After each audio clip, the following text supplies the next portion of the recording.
घरात आपण शांत बसलोय आणि अचानक भिंतीवर सळसळ, अरे बापरे, पाल. अनेकांना लगेच भीती वाटते, नाही का? किंवा कसं तरी होतं. हो, अगदी. तर आज आपण याच विषयावर बोलणार आहोत. म्हणजे घरात पाल दिसली तर काय करायचं? घाबरायचं की काही उपाय करायचे? बरोबर. आपल्याकडे काही माहिती आहे, काही घरगुती उपायांबद्दल पण नोंदी आहेत. चला, भीती बाजूला ठेवून जरा माहिती घेऊया. नक्कीच. पाल म्हणजे काय म्हणतात त्याला, सरड्यासारखाच एक छोटा जीव आहे. कीटक खातो. हो. आणि घरात काय येते तर बघा, घरातली ऊब, मग दिव्याभोवतीचे किडे म्हणजे त्यांचं अन्न, आणि घरात शिरायला जागा मिळाली की झाली ती हजर. अच्छा. खरं तर काही वेळा त्या घरातले किडे खाऊन आपल्याला मदतच करतात, पण ते आपल्याला कळत नाही. पण तरी एक प्रश्न असतोच मनात, की या पाली धोकादायक आहेत का? म्हणजे त्यात चावतात, विषारी वगैरे असतात? नाही नाही, तसं काही नाहीये. पाली माणसांना सहसा त्रास देत नाहीत, चावत नाहीत आणि विषारी तर अजिबात नसतात. बर. पण एक गोष्ट महत्वाची आहे जी लक्षात ठेवली पाहिजे, त्यांच्या विष्ठेतून साल्मोनेला नावाचे जीवाणू पसरू शकतात. ओ, अच्छा. हो, आणि हे जीवाणू पोटदुखी किंवा फूड पॉइझनिंग सारखे त्रास देऊ शकतात. जर ही विष्ठ आपल्या खाण्यापिण्याच्या पदार्थांवर पडली तर आरोग्याला धोका असतो. म्हणजे स्वच्छता महत्वाची. अगदी. आणि अर्थात काहींना त्यांची भीती किंवा किळसही वाटतेच. बरोबर. म्हणजे थेट धोका नसला तरी स्वच्छतेची काळजी घ्यावी लागते. मग घरात पाल दिसली की घाबरण्याऐवजी काय करता येईल? काही सोपे घरगुती उपाय आहेत का आपल्या नोंदींमध्ये? हो, आहेत ना. पारंपरिक उपाय बरेच आहेत. काय आहेत? एका ठिकाणी असं लिहिलंय की लिंबाचा रस आणि मिरपूड, मिरपूड पाण्यात मिसळून त्याचा स्प्रे मारायचा. स्प्रे कशासाठी?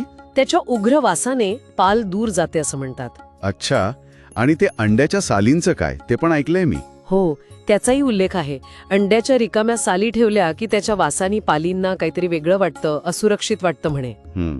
तसंच हळद आणि तूप यांचे छोटे गोळे करून ठेवतात काही जण. त्याच्या वासानी पण पाल येत नाही असं जुने लोक सांगतात. आणि केसांचा गुंता किंवा फक्त टाळ्या वाजवणे? हो, त्याचाही उल्लेख आहे.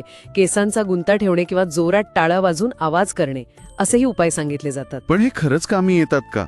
म्हणजे यामागे काही शास्त्रीय कारण आहे की फक्त काय म्हणतात त्याला, समजुती? हा चांगला मुद्दा आहे.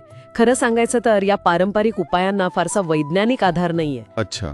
म्हणजे काही वास पालींना आवडत नसतील कदाचित, पण त्याने पाल खात्रीने जाईलच असं नाही म्हणतायत. मग काय करायचं? त्यामुळे काय आहे ना, या तात्पुरत्या उपायांपेक्षा प्रतिबंधात्मक उपायांवर जास्त भर द्यायला हवा.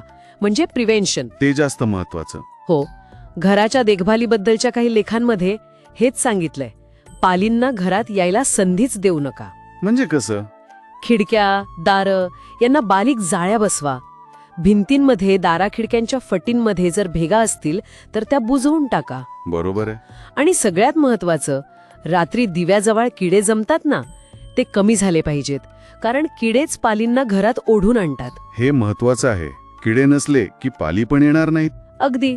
आणि काय गोष्टी टाळायला हव्यात? समजा पाल दिसलीच तर लगेच ते केमिकल स्प्रे वगैरे आणून मारायचं? नाही, ते टाळायला हवं. रासायनिक फवारण्या हा अगदी शेवटचा उपाय असावा.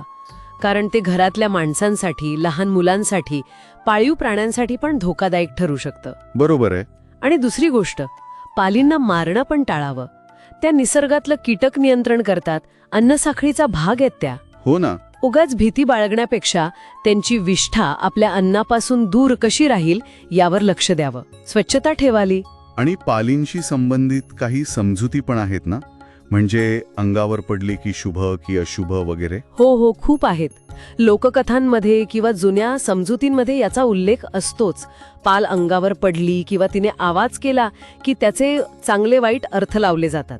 पण त्याला काही आधार नाही. याला काहीही वैज्ञानिक पुरावा नाही. आणि इथेच एक प्रश्न येतो की आपण कशाला महत्त्व द्यायचं? बरोबर. खरं तर असल्या समजुतींमध्ये अडकून राहण्यापेक्षा आरोग्य आणि स्वच्छता ह्या दृष्टीने विचार करणं जास्त महत्वाचं आहे. म्हणजे थोडक्यात काय? घरात पाल दिसली तर घाबरू नका, स्वच्छता ठेवा आणि पाली घरात येणार नाहीत यासाठीची उपाय करा. हेच महत्वाचं. बरोबर? अगदी बरोबर.